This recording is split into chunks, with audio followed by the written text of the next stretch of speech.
है। मधुपुर नाम के एक गांव में रखाल नाम का एक किसान रहता था।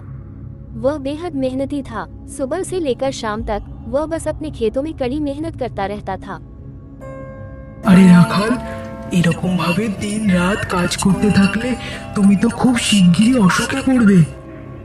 কি আর করব দেবেশ ভাই, বিমলা চলে যাওয়ার পর সংসারের সব দায়িত্ব এখন আমার উপর। দিন রাত কাজ করি যাতে বিপিন, অজিত, নীলু এদের কখনো অভাব না হয়। কিন্তু ওরা তিনজন তো এখন যথেষ্ট বড় হয়ে গেছে। মাঝে মধ্যে ওদেরকেও একটু কাজে নিয়ে এসো। তোমার হাতে হাতে কাজ করলে ওরা এখন থেকেই কাজ শিখে যাবে। ওদের আর বয়স কি, ধীরে ধীরে বড় হলে সব বুঝতে পারবে। विपिन राखाल का बड़ा बेटा है। उससे छोटा अभिजीत है और उन तीनों में सबसे छोटा नीलू है। तीनों भाई हर समय गांव में इधर उधर घूमते रहते थे। ভাই অজিত, চল আজ একটু নদীর ধার থেকে ঘুরে আসি। হ্যাঁ বড়দা, চলো, হেব্বি মজা হবে।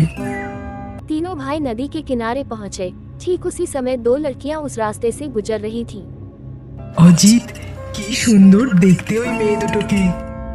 শোন, ওই ওই গোলাপি শাড়ি পরা মেয়েটা আমার, আর লাল শাড়ি পরা মেয়েটা তোর, বুঝলি? আরে ও গোলাপি পরি আর লাল পরি, তোমাদের দুই বোনকে আমাদের খুব পছন্দ হয়েছে। তোমরা ছাড়া বাড়িতে কি আর কোনো বোন আছে? না, নেই। তা থাকলে কি করতে শুনি? তাহলে ওর বিয়েটা আমাদের ছোট ভাইয়ের সাথে হতো।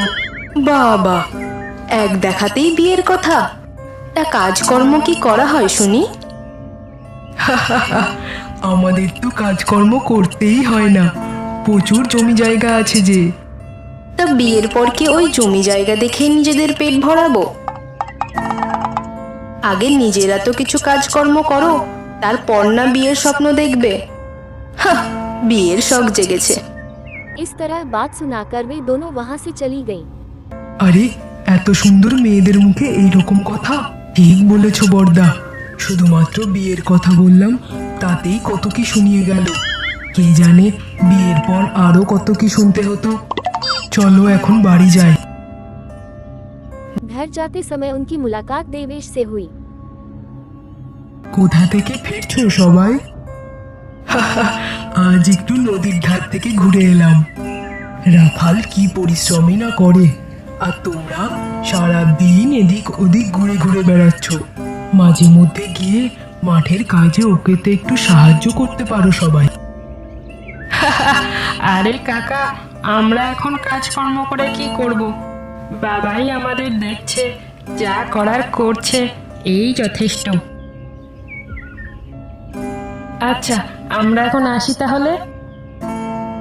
इसी तरह बहुत साल बीत गए। इधर राखाल की भी उम्र हो गई। वह पहले की तरह अब उतनी मेहनत नहीं कर पाते थे। धीरे धीरे वह दुर्बल हो गए। किंतु ये सब देखकर भी तीनों लड़के कोई काम नहीं करते थे। इधर राखाल बहुत चिंतित हो गया। एक दिन उसने अपने तीनों लड़कों को अपने पास बुलाया। শোন বাছারা, আমার বয়স হয়েছে। যতদিন জোয়ান ছিলাম ততদিন খেটেছি, এবার তোদের পালা। আরে তুমি শুধু শুধু চিন্তা করছো বাবা, এখন আমাদের বয়সই বা কি হয়েছে? বড় হলে না হয় কাজকর্ম করব। হ্যাঁ বাবা, এখনই তো আমাদের একটু ঘোরাফেরার বয়স। কাজকর্ম করার জন্য তো অনেক সময় পড়ে আছে। আর এখন তো সবেমাত্র আমাদের বিয়ের বয়স হয়েছে গো। বরং ভালো মেয়ে দেখে আমাদের সবার বিয়ে দেওয়ার ব্যবস্থা করো। लड़कों की ऐसी बात सुनकर राखाल को बहुत दुख हुआ। হে ভগবান, কত আদর যত্নে এই তিনজনকে বড় করেছি, কিন্তু দেখো একজনেরও কোনো বুদ্ধি হয়নি। इसके कुछ दिनों बाद राखाल की तबीयत बहुत खराब हो गई। তোমার বাবার অবস্থাটা ঠিক বুঝছি না। যা ওষুধপত্র আমি দিয়েছিলাম সেসবও এখন কাজ করা বন্ধ করে দিয়েছে। এরপর আমার কাছে আর কোনো উপায় নেই। মনে হচ্ছে না উনি আর বেশি দিন বাঁচবে। ভালোই ভালোই যেখানে যা জমি জমা আছে সব খোঁজ খবর নিয়ে নাও। আসি এখন। कविराज महाशय के चले जाने के बाद राखाल ने अपने तीनों बेटों से कहा, শুনলি তো তোরা, আমার দিন ফুরিয়ে এসেছে। তোরা তো আজ পর্যন্ত কোনো কাজকর্ম করলি না, খাটনির কাজও পারবি না। কে জানে আমি যাওয়ার পর কি করে চলবে সব কিছু। पिता की यह बात सुनकर तीनों लड़कों को बहुत दुख हुआ। তাহলে তুমি বলো বাবা, আমরা এখন কি করব? ঘরে যা টাকা পয়সা ছিল সেসবও তো শেষ হতে বসেছে। আর যদি অনেক টাকা পয়সা না থাকে তাহলে তো কোনো মেয়ে আর আমাদেরকে বিয়ে করবে না। ये सब सुनकर राखाल अचानक निराश होकर बोला, আচ্ছা শোন তাহলে, তোদের একটা গোপন কথা বলি, কাউকে বলবি না। তোদের মা চলে যাওয়ার পর আমি দিন রাত পরিশ্রম করে এক কলসি সোনা আমাদের জমিতে পুঁতে রেখেছি, শুধুমাত্র তোদের কথা ভেবে।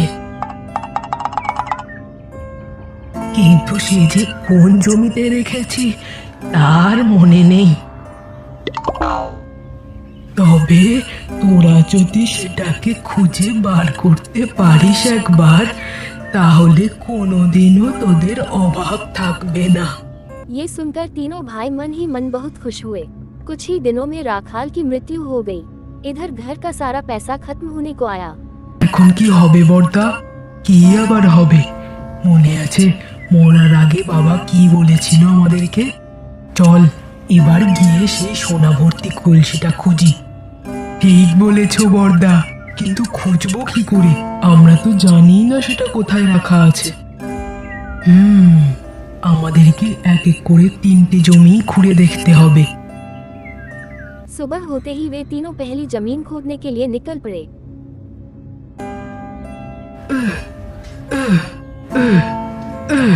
तभी रमेश उस रास्ते से गुजर रहा था। उन तीनों लड़कों को मिट्टी खोदते देख उसने पूछा, আরে আরে, এসব আমি কি দেখছি? তোমরা সবাই কাজ করছো? বাবা তো এই ব্যাপারটা সবাইকে বলতে বারণ করেছিল। কিছু না কাকা, চারিদিকে এত জঙ্গল হয়েছে তাই একটু পরিষ্কার করছিলাম। মনে হচ্ছে রাখাল মারা যাওয়ার পর এই অলস ছেলেগুলোর মাথায় একটু বুদ্ধি এসেছে। বাহ, বেশ তো, এভাবেই মন দিয়ে কাজ করো। उस दिन सुबह से शाम हो गई, लेकिन उन लोगों को कुछ नहीं मिला। না, এখানে তো আমরা কিছুই পেলাম না। তাই তো দেখছি, কাল আরেকটা জমি খুঁড়বো, বুঝলি? अगले दिन तीनों भाई दूसरी जमीन की ओर चल पड़े।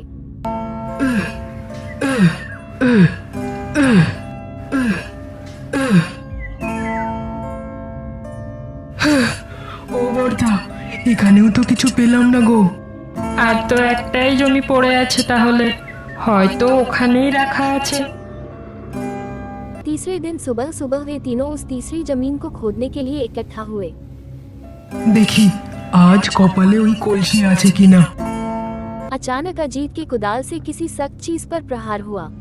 বর্দা, মনে হচ্ছে ওই কলসি পেয়েছি গো, শিগগিরই এসো ওটা বার করি। इस आनंद में उन सभी ने मिलकर उसे मिट्टी के नीचे से बाहर निकाला। হে ভগবান, আরে এ তো পাথর! আমরা কি ভাবলাম আর কি বেরোলো। এই শেষ জমিটাও তো আমরা খুঁড়ে ফেললাম, কিন্তু আমার আর মনে হয় না এই জমিতে কোথাও কোনো কলসি আছে। हताश होकर तीनों भाई एक दूसरे की ओर देखने लगे। इस बीच मिट्टी नरम हो गई और खेती करने के काबिल बन गई। শুধু শুধুই আমরা এত কষ্ট করলাম, কিছুই পেলাম না। এবার এই পাথরটাকে তো আর এখানে রেখে কোনো লাভ নেই। চলো এটাকে সরিয়ে ফেলি। এবার কি হবে গো বর্দা? ওই সোনাভর্তি কলসির লোভে কতদিন কেটে গেল, 2 দিন পরে বাকি টাকাও শেষ হয়ে যাবে। এত কষ্ট করে খোঁড়াখুড়ি করলাম, এটাকে তো আর এভাবে ফেলে রাখা যায় না। এক কাজ করি, আমাদের সব জমিতে আমের চারা লাগিয়ে আম চাষ করি। এই আম খেয়ে আমাদের পেটও ভরবে, আবার জমিগুলোও শুধু শুধু পড়ে থাকবে না। ঠিকই বলেছো বড়দা। इसके बाद तीनों भाइयों ने मिलकर उस जमीन पर बहुत सारे आम के पेड़ लगाए। देखते ही देखते वे पेड़ बड़े हो गए और उन पर बहुत आम लगे। इतने सारे आम देखकर तीनों भाई बहुत खुश हुए। इसके बाद गर्मी के मौसम में अपने लिए कुछ आम रखकर उन्होंने बाकी आम बाजार में बेच दिए। बाजार में बेचकर उन्होंने बहुत पैसे कमाए। ভালোই হয়েছে, ওই সোনা ভর্তি কলসির লোভে সব জমি খুঁড়েছিলাম। ওই জমিতে আম চাষ করে এই প্রথমবার আমরা এত টাকা আয় করলাম। ঠিক বলেছো দাদা, হয়তো বাবাও এই ভেবেই আমাদেরকে দিয়ে কাজটা করিয়েছিল।